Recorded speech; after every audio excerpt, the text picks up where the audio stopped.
Hi, we're at SLE Equipment in Antioch, Tennessee, just right outside Nashville.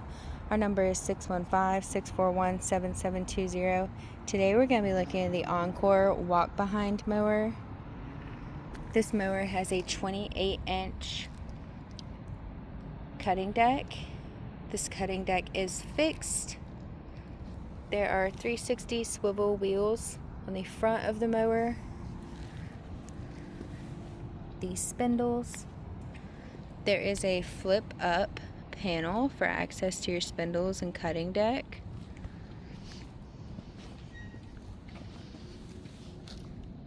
This mower does have an easy pull pin cutting height adjustment with cutting heights from 1.5 to 4 inches.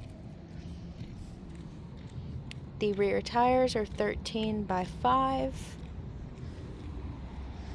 This mower has a 10.5 horsepower Briggs and Stratton